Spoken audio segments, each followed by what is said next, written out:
요한복음 4장 27절로 38절입니다. 이때 제자들이 돌아와서 예수께서 여자와 말씀하시는 것을 이상히 여겼으나 무엇을 구하시나이까? 어찌하여 그와 말씀하시나이까? 묻는 자가 없더라. 여자가 물동이를 버려두고 동네로 들어가서 사람들에게 이르되 내가 행한 모든 일을 내게 말하는 사람을 와서 보라. 이는 그리스도가 아니냐 하니 그들이 동네에서 나와 예수께로 오더라. 그 사이에 제자들이 청하여 이르되 라삐여 잡수소서. 이르시되 내게는 너희가 알지 못하는 먹을 양식이 있느니라. 제자들이 서로 말하되 누가 잡수실 것을 갖다 드렸는가 하니 예수께서 이르시되 나의 양식은 나를 보내신 이의 뜻을 행하며 그의 일을 온전히 이루는 이것이니라. 너희는 넉 달이 지나야 추수할 때가 이르겠다 하지 아니하느냐. 그러나 나는 너희에게 이르노니 너희 눈을 들어 밭을 보라.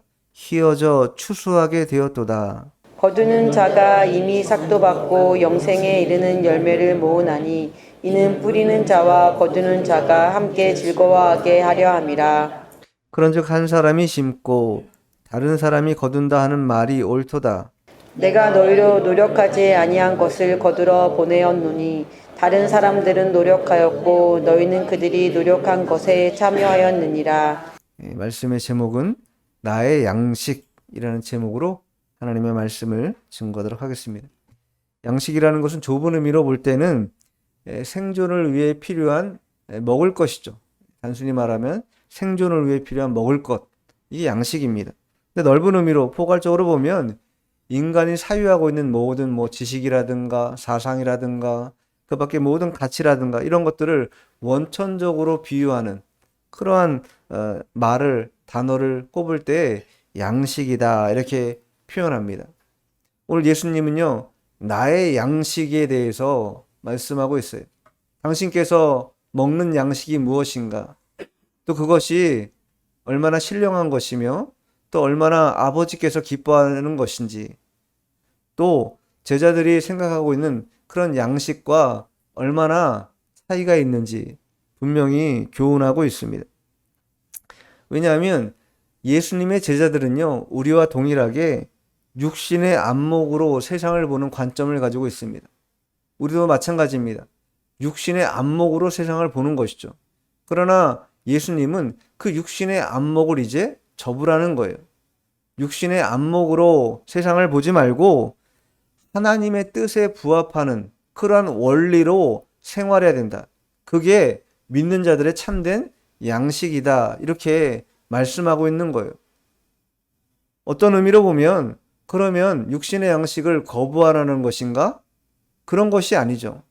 본문 들어서 좀 더 자세하게 말씀드리겠지만 결국 예수 믿는 성도들에게 있어서 궁극의 양식은 무엇이냐? 하나님의 뜻을 온전히 행하는 것. 또 그것을 이루기 위해서 힘과 성실을 다하는 것. 그것이 성도들에게 있는 양식이라는 것이. 그 우선순위가 뒤바뀔 때, 전도될 때, 그때부터 우리의 삶이라는 것은 어그러질 뿐이고 또 영적인 회복도 없고 신앙의 기쁨도 감사도 아무것도 없는 건조하고 그냥 생활하는 신앙인, 생활하는 종교인으로 전락하고 만다라는 것입니다. 자, 그러면 본문을 좀 살펴보면서 자세히 나의 양식이 무엇인가에 대해서 보겠습니다.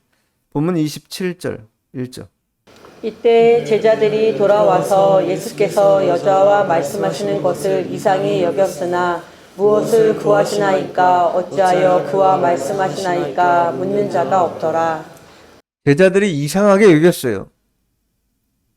어떤 여자와 말씀하고 있는 예수님의 모습을 보고 이상하게 여겼다. 왜 이상하게 여겼냐면 그때 당시에 유대인들에게 있어서 이 사마리아 사람은요 이방인보다도 못한 취급을 받는 자들이었습니다. 그런데 예수님께서 유대인인데도 불구하고 그런 사마리아 여인과 대화를 나누고 있다라는 거예요. 대화를 나눈다라는 것은 단순히 토킹 어바웃 하는 게 아니라 부정한 자와 지금 교류하고 있다라는 것이 됩니다. 그러면 예수님이 부정한 자와 지금 접촉하고 있게 되는 것이기 때문에 이것은 유대인으로서는 합당치 않은 일이죠. 그래서 제자들은 예수님이 사마리아 여인과 말씀을 나누고 있는 게 도무지 납득이 되지 않고 이상히 여겨졌다라는 거예요. 근데 여기서 중요한 건 뭐냐? 이 제자들의 태도라는 것이 하반절에 보면 뭐라고 써있냐면 그와 말씀하시나이까 분명히 이상하게 여겼어요. 이상하게 여겼는데 예수님 왜 사마리아 여인과 말씀하십니까? 그 여인은 부정한 여인 아닙니까? 유대인하고는 상종하지 말아야 될 여인 아닙니까? 왜 그런 자와 말씀을 나누십니까? 이렇게 질문할 법도 안 돼. 그렇게 하지 않고 뭐라고 말해요? 묻는 자가 없더라. 궁금함은 이만큼이었습니다. 컸어요. 그런데 묻는 자가 없었다. 이게 굉장히 중요한 포인트가 있습니다. 하나님의 백성, 제자들이라 한다면 우리가 하나님의 일들을 감당하거나 생활하다 보면 하나님의 뜻과 이견이 있을 때가 반드시 나타나게 됩니다. 그러면 그 이견이 있을 때 우리는 어떻게 해야 될 것인가? 이견이 생길 때 하나님 이거 왜 이럽니까? 왜 이렇게 일이 진행돼야 됩니까?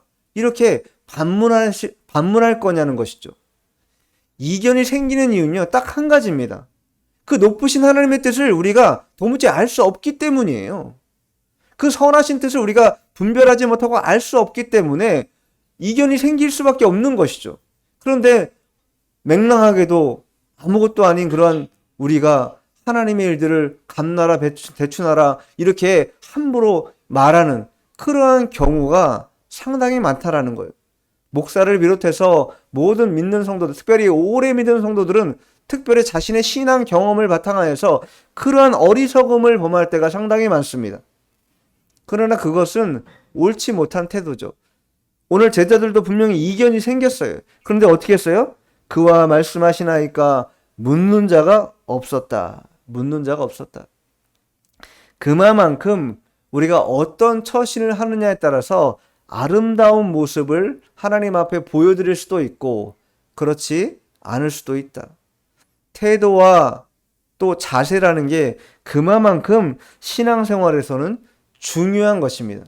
왜 그래? 태도나 이 자세라는 건요, 어떻게 해야지 되는 거예요? 마음속으로 다짐하고 만들어가는 것입니다. 만일 우리의 태도나 자세가 자연 발생적으로 그냥 흘러가게 내버려두면요, 어떤 게 흘러가겠어요? 자연히 인간적인 거, 육신의 정욕적인 거, 안목의 정욕적인 거, 그러한 방식으로 흘러가게 돼 있다는 거예요. 우리의 태도나 자세라는 것은. 그래서 10계명의 3계명이 하나님의 이름을 어떻게 하지 말라는 거예요? 망령 때 일컬지 말라는 거예요. 요구사항이 바로 태도라는 것입니다. 하나님은 중심을 보시는 분이시기 때문에 우리가 중심 안에서 어떠한 태도, 어떠한 자세를 가지고 하나님 앞에 나와 있는가, 또 하나님 앞에 나아가길 원하는가를 모르시지 않는다라는 거예요. 너무나 잘 알고 계세요. 단지 뭐 하고 계세요? 지켜보실 뿐이에요. 뭐 할 때까지? 청산할 때까지. 그 온전치 못한 태도와 자세를 청산하고 하나님 앞에 중심을 다하여서 하나님의 뜻을 전하는 그러한 때까지 기다리신다라는 거예요. 그러니 오늘 27절에 이 제자들이 예수님의 사마리아 여인과 대화하고 있는 모습을, 광경을 지켜보고 난 다음에 행한 이 처신이라는 것은 아름다울 수밖에 없는 것이죠. 무슨 상황인지 몰라요. 그리고 자신들이 이미 학습된 그런 의식으로는 그 사마리아 여인과 말하면 안 됩니다. 그런데 예수님이 말하고 있는 상황이에요. 납득되지 않았으나 어떻게 한 거예요? 온전히 하나님의 뜻이 있는 줄 알고 묻지 않았다라는 거. 우리도 그와 같은 신앙을 가져야 한다라는 거예요. 자, 28절 읽겠습니다. 시작. 여자가 물동이를 버려두고 동네로 들어가서 사람들에게 이르되. 예수님과 사마리아 여인이 대화를 나눴어요. 물동이를 버려뒀다는 건 뭐예요? 지금 이 사마리아 여인 입장에서는요, 급한 거예요. 지금 이거 물동이 들고 물 길고 이럴 상황이 아니라는 거를 직감한 것이죠. 그러니까 물동이 버려두고 뭐 한 거예요? 지금 동네로 들어가 버린 거예요. 그만큼 자신이 목격한 주님, 또 자신이 나눈 예수님과의 대화를 통해서 사람이 어떻게 사는 것이 합당한 것인지, 무엇을 지향하는 것이 온전한 것인지를 깨닫게 되자 물동이를 버려뒀다라는 거예요. 물동이는요, 중요한 겁니다. 마실 물을 기르러 온 것이에요. 육신의 이 안녕을 위해서는 먹을 물이 필요한 것이기 때문에 물을 기르러 왔는데 그 물을 버려두고 동네로 아예 그냥 들어가 버렸다라는 거예요. 그만큼 긴박했다. 뿐만 아니라 하나님을 제대로 만나면요, 어떠한 자세가 취해지는가? 소극적인 자세를 취할래야 취할 수가 없습니다. 하나님을 제대로 만나면요, 적극적인 상황이 된다라는 거예요. 내가 원래 소극적인 사람인데요, 내가 원래 내향적인 사람인데요 라고 변명할 수가 없어요. 왜? 하나님 만나면요, 내향적인 사람도 내향적일 수가 없어요. 소극적일래야 소극적일 수가 없다라는 거예요. 스토리를 다른 사람들에게 알려지면 안 될 만한 스토리라고 생각하고 접근하지 않던 과거의 삶을 완전 청산하고 이제 적극적으로 사람들에게 나아가기 시작하는 그런 계기를 만나게 됐다. 누굴 만나서 그렇게 된 거예요? 예수님을 만나면 그렇게 된다라는 거예요. 예수님을 만나면 복음에 대한 긴박감이 들어오고 또 소극적인 자가 적극적이고 능동적인 태세를 갖게 된다라는 거예요. 내가 내 의지로 바꾸려면 절대 바뀌지 않습니다. 그러나 성령께서 강권하시고 역사하시기 때문에 그러한 일들이 가능해진 것이다. 이 여인이 그렇게 행동한 이유가 무엇입니까? 자신이 만난 그 메시아, 자신이 만난 그 구원자, 그 예수님을 다른 사람도 어떻게 해야 되겠다라는 거예요. 만나게 해야 되겠다는 게 첫 번째라는 거예요. 물길로 오는 게 문제가 아니라는 거예요.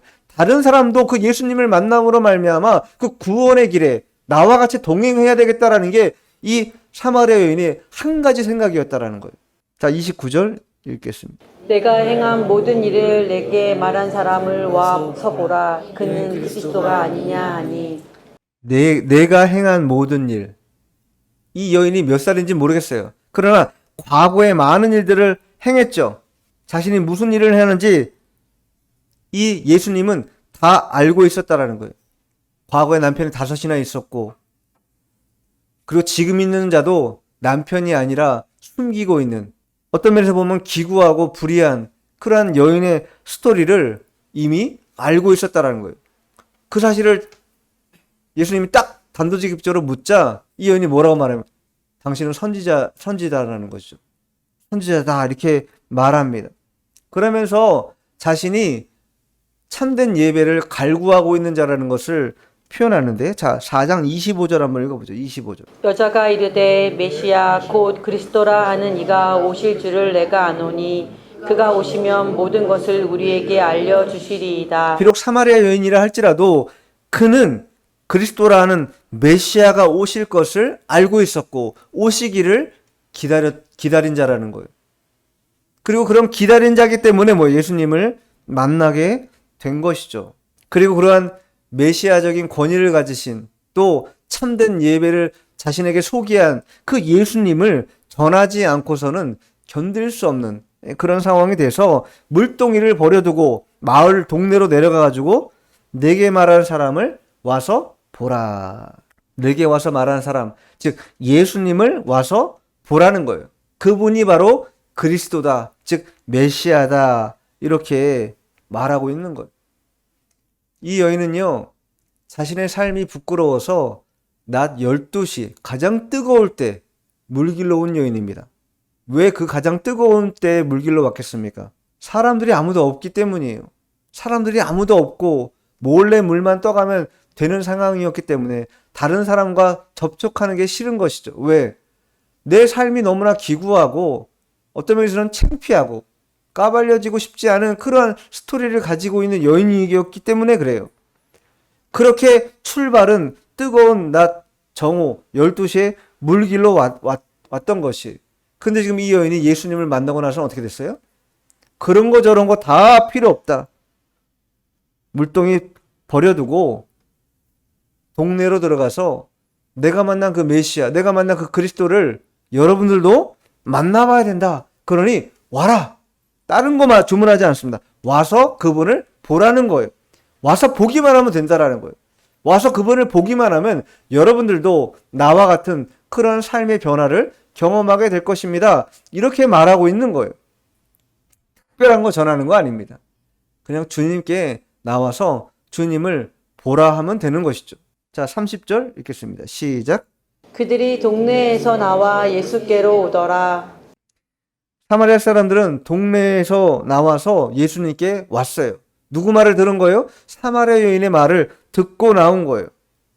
그러면 이 동네 사람들이, 이 사마리아 살던 이 동네 사람들이 그냥 맹목적으로 그냥 육신의 정욕에 젖어서 그냥 살아갔던 그런 사람들이라고 했다면 오라고 했을 때 왔을까요?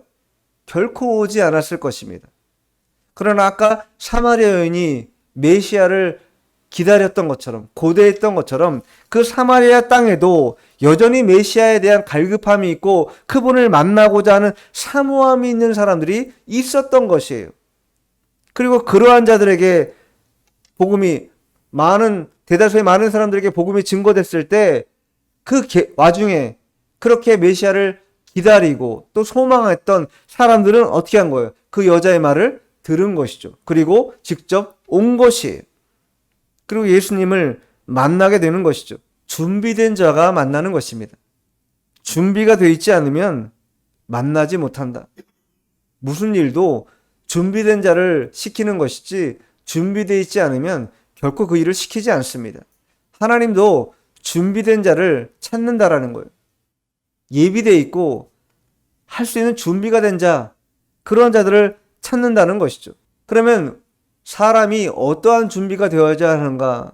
그 준비가 무언가? 준비는요, 다른 거 아닙니다. 나의 죄악이 관영한 것을 깨닫는 것. 그리고 이 인생이라는 게 참으로 안개와 같다라는 것을 깨닫는 것. 그것을 깨달으면요, 무엇을 갈구할 수 있는가? 주님을 갈구할 수 있습니다. 갈망할 수 있게 된다라는 거예요. 다른 여타 뭔가 기댈 만한 그런 배경이 있다면 결코 예수님께 갈망하는 자세로 나올 수는 없습니다. 뭔가 기댈 거리가 있기 때문에 그것이 돈이 될 수도 있고 배경이 될 수도 있고 가정이 될 수도 있고 자녀가 될 수도 있고 부모가 될 수도 있고 무엇이 될 수 있습니다. 그러나 그러한 것으로는 주님께 갈망하는 마음으로 나아가기 어렵다라는 거예요. 그래서 예수님께서 산상수훈에서 팔복을 말씀하실 때, 자, 마태복음 5장 한번 가보겠습니다. 3절로 6절까지 다 같이 한번 읽어보죠. 심령이 가난한 자는 복이 있나니 천국이 그들의 것임이요. 애통하는 자는 복이 있나니 그들이 위로를 받을 것임이요. 온유한 자는 복이 있나니 그들이 땅을 기업으로 받을 것임이요. 위에 줄이고 목마른 자는 복이 있나니 그들이 배부를 것임이요. 천국이 그의 것이다. 복을 받을 것이다. 이러한 자들을 이 땅에서 돈이 많은 자들이거나 배움이 많은 자들이거나 배경이 좋은 자들이라고 결코 말씀하지 않았다라는 거예요. 심령이 가난한 자들, 애통하는 자들 위로받을 자들, 그런 자들 어떤 자들, 이 땅에서 엄청난 그런 시련과 아픔을 당한 자들을 말하는 것이겠죠. 뿐만 아니라 온유한 자, 또 의에 줄이고 목마른 자, 그러한 자들에게 하나님이 복을 주시고 천국이 저들의 것이다, 이렇게 말씀하고 있다라는 거예요. 그렇기 때문에 우리가 이 땅에서 무언가 기댈 만한 거리가 있다, 뭔가 이것 때문에 내가 이 땅은 그래도 살만하다 라고 말할 만한 그런 것이 있는 것이 오히려 우리에게는 불행한 일일 수도 있다라는 거예요. 도리어 그런 것이 없이 정말로 애통하고 심령이 가난하고 뭐 목마르고 아무것도 할 수 없는 그런 연약한 자, 그러한 자들에게 오히려 그 심령에 하나님이 크신 은혜를 베풀어 주신다라는 것이, 오늘 사마리아 여인도 그와 같은 여인이죠. 세상에서는 손가락질 받는 여인이었지만 그가 예수님을 만나자 완전히 세계관과 가치관이 바뀌어서 물동이를 버려두고 동네로 들어가는 그러한 적극성을 보이는 그러한 여인으로 완전히 탈바꿈했다라는 거예요. 자, 31절, 32절 본문입니다. 그 사이에 제자들이 청하여 이르되 라피여 잡수소서. 이르시되 내게는 너희가 알지 못하는 먹을 양식이 있느니라. 내게 먹을 양식이 있다. 제자들이 양식 구하러 갔다가 이제 올라온 것이죠. 그래가지고 예수님에게 양식을 드리려고 했더니 뭐라고 말하는 거예요? 너희가 알지 못하는 먹을 양식이 있다. 예수님께서 너희가 알지 못하는 양식이라고 말씀하셨을 때 제자들은 의아했죠. 그래서 누가 다른 사람들이 예수님께 음식을 갖다 드렸나? 이렇게 생각했잖아요. 그러나 예수님이 그런 의도로 말씀하신 건 아니죠. 또 그런 일이 벌어진 것도 아니었고, 그렇다고 해서 예수님께서 이 땅에서 음식 먹는 일이 중요하지 않다, 그렇게 말씀하신 것은 아니었습니다. 그러나 중요한 것은 무엇이 먼저 실행돼야 될 것인가, 나중돼야 될 것이 있는 것이고 먼저 해야 될 것이 있다라는 것을 분명하게 말씀해 주고 있는 거예요. 믿는 자라 한다면, 제자라고 한다면 먼저 할 것이 있고 나중 할 것이 있다라는 것을 명료하게 알고 있어야 된다라는 거예요. 자꾸 혼돈되면 안 된다라는 거예요. 하나님의 일들을 항상 먼저 앞세우고 먼저 그 나라를 이루어가기에 힘을 기울이고 거기에 모든 것을 다 소진하더라도 그걸 행해야 되는데, 그거를 행하려 하지 않고 자꾸 땅에 있는 것들, 육신에 있는 것들, 정욕적인 것들에 사로잡혀가지고 그것을 분간하지 못하면 그것은 아무것도 되지 못한다라는 것이. 그래서 로마서 14장 17절에 뭐라고 말씀하고 있습니까? 하나님의 나라는 먹는 것과 마시는 것이 아니라는 것이에요. 오직 성령 안에 있는 의와 평강과 희락이다. 이 얘기는 무엇입니까? 하나님의 나라를 갈구하고 또 소망하는 자라면 먹고 마시는 일을 하지 말라라는 게 아니라 먹고 마시는 일에 집중하지 말라라는 거예요. 그것 때문에 의를 잃어버리거나 평강을 잃어버리거나 희락을 멈추게 하는 일이 생기지 않도록 조심해야 된다라는 거예요. 근데 자꾸 이게 바뀐다라는 거예요. 먹는 문제, 마시는 문제, 이 땅에 살아가는 문제 때문에 의를 버리고 평강을 버리고 기쁨을 소멸시키는 일이 너무나 많다라는 거예요. 그래서 예수님이 그 우선순위를 혼동하지 않도록 하기 위해서 좀 의아스럽지만 너희가 알지 못하는 먹을 양식이 나한테는 있다, 이렇게 분명히 말씀하고 있는 거예요. 너희들은 이 땅의 양식을 구하고 먹는 일에 집중하는 것을 일본으로 여길지 모르지만 나는 그렇지 않다라는 거예요. 너희가 알지 못하는 그 양식 먹는 일, 그것을 나는 일본으로 여긴다. 지금 예수님이 그와 같이 말씀하고 있는 거예요. 자, 33절, 34절. 제자들이 서로 말하되 누가 잡수실 것을 갖다 드렸는가 하니 예수께서 이르시되 나의 양식은 나를 보내신 이의 뜻을 행하며 그의 일을 온전히 이루는 이것이니라. 예수님이 먹을 양식, 제자들은 알지 못하고 예수님만 알고 있는 그 먹을 양식이 뭐라는 거예요? 하나님의 뜻을 행하는 것이라는 거예요. 그게 나에게 먹을 양식이라는 거예요. 두 번째 뭐예요? 온전히 이루는 것. 이 두 가지가 예수님의 양식이라는 거예요. 예수님이 오늘 나의 양식은 이렇게 말씀하실 때 나의 양식이라는 게 뭐냐? 하나님의 뜻을 행하는 게 나의 양식이라는 거예요. 그리고 그것을 이루기 위하여 성실을 다하고 온전히 행하는 것, 그것이 나의 양식인 것처럼 너희도 어떻게 해야 된다는 거예요? 너희 양식도 그러해야 된다는 거예요. 너희 양식이 이 땅의 육신을 만족시키는 그 양식에 그쳐서는 안 된다라는 것을 분명히 하고 있는 것이. 요한복음 6장 그 뒤로 앞으로 가보면 6장 28절 29절 한번 읽어보죠. 그들이 묻되 우리가 어떻게 하여야 하나님의 일을 하오리이까? 예수께서 대답하여 이르시되 하나님께서 보내신 이를 믿는 것이 하나님의 일이니라 하시니. 하나님의 일은 무엇이냐? 하나님의 뜻대로 하는 것이라고 분명히 먹을 양식, 그거는 그럼 하나님 뜻대로 하는 이 하나님의 일이라는 게 뭐냐라고 말할 때 예수님 뭐라고 해요? 하나님께서 보내신 일을 믿는 것. 그렇기 때문에 성도들은요, 믿는 일 잘하는 게 뭐 하는 거예요? 하나님의 나라와 그 뜻을 구하는 것입니다. 뿐만 아니라 하나님의 뜻을 행하는 것이에요. 또 온전히 이루어드리는 것입니다.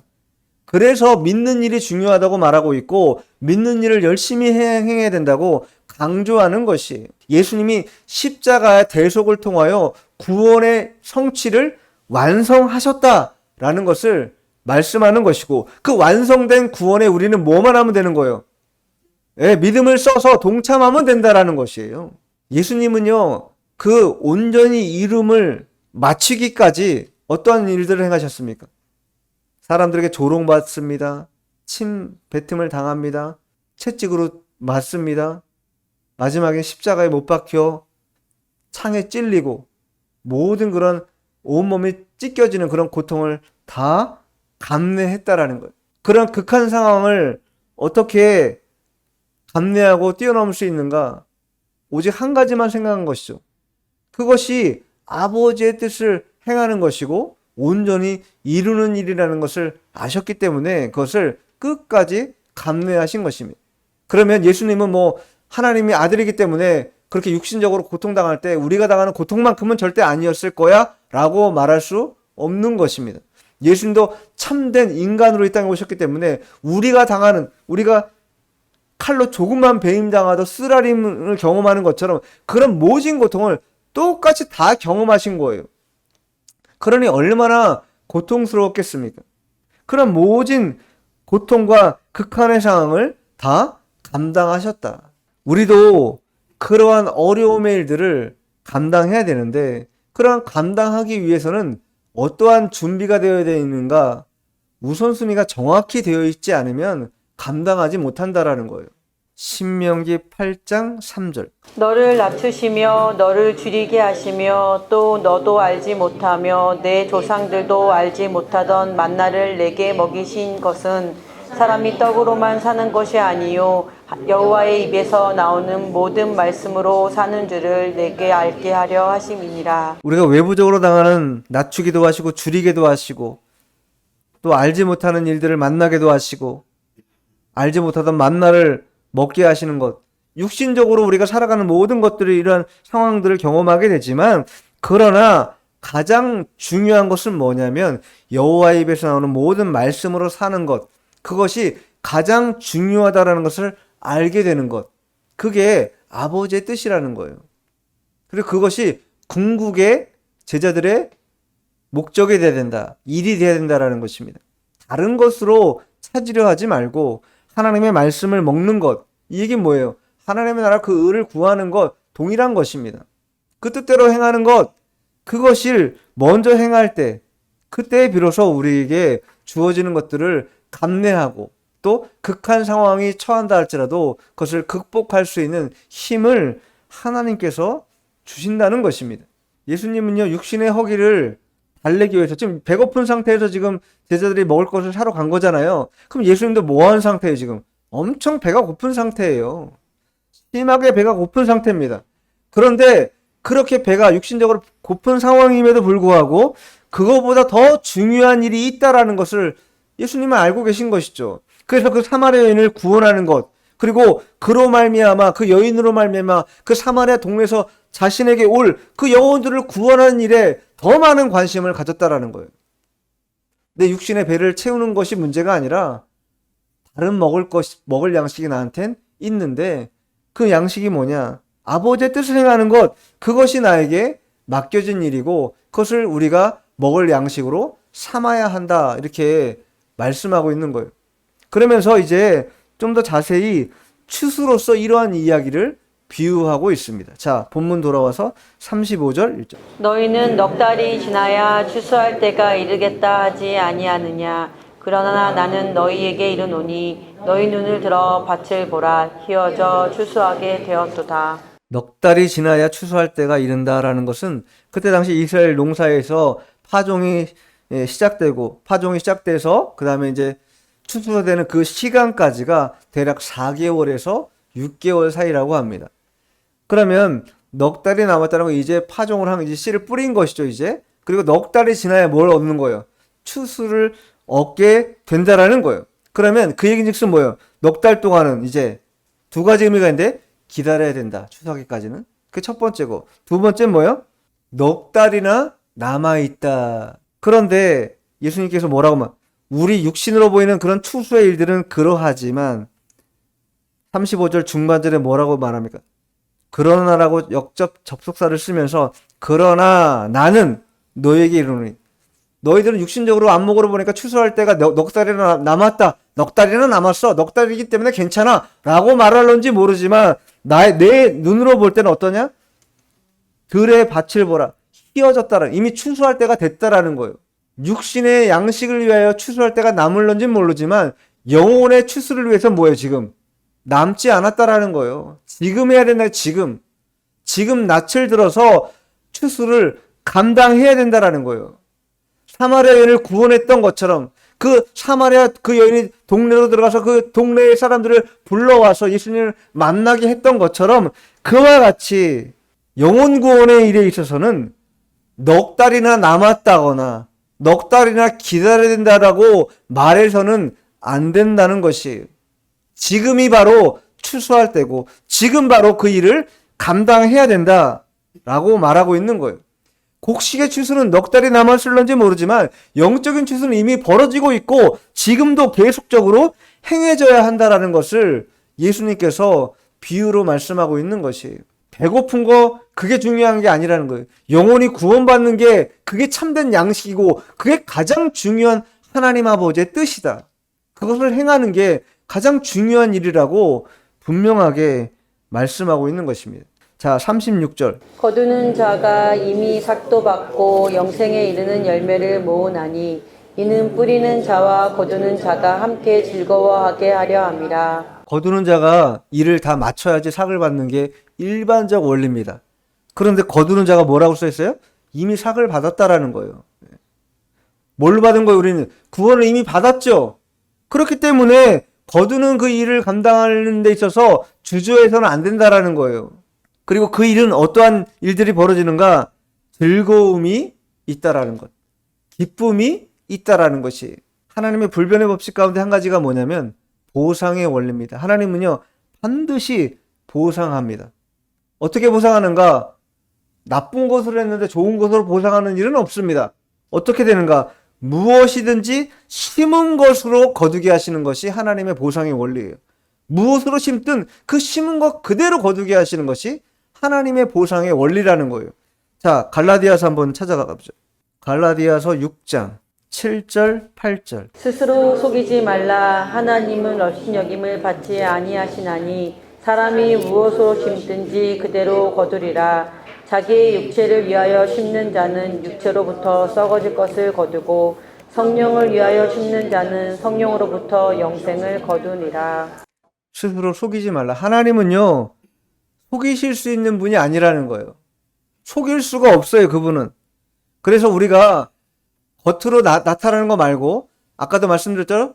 설교 초반에 내 중심의 태도와 자세가 중요하다고 분명히 말씀드렸는데 왜 그런가? 내 중심으로부터 무엇을 심는지를 하나님은 다 아신다라는 거예요. 형태는 어떨는지 중요하지 않아요. 그 중심에 어떠한 마음으로 심었는가 그거를 보신다라는 거예요. 그리고 하나님은 육체를 위해 심은 거 그거는 썩어질 것을 거두게 반드시 한다라는 거예요. 그러나 성령을 위하여 심고 하나님 나라를 위하여 심고 하나님의 뜻을 위하여 심은 것은 반드시 영생이라고 하는 썩지 않을 것이라고 하는 것을 거두도록 하시는 것이 하나님의 보상의 원리이다. 그래서 하나님의 일은요 헌신적으로 부지런하게 성실하게 감내하고 열매를 맺는 것입니다. 왜? 그 열매는 썩지 않을 열매이기 때문에. 자, 베드로전서도 가보죠.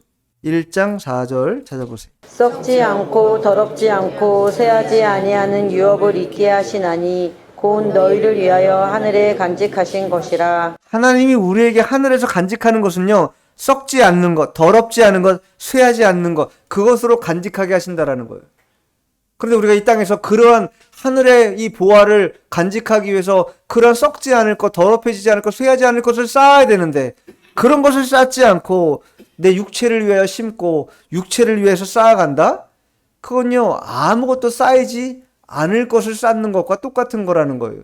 그래서 요한복음 15장 16절에 보면 예수님께서 뭐라고 말씀하시냐면 이렇게 말씀하세요.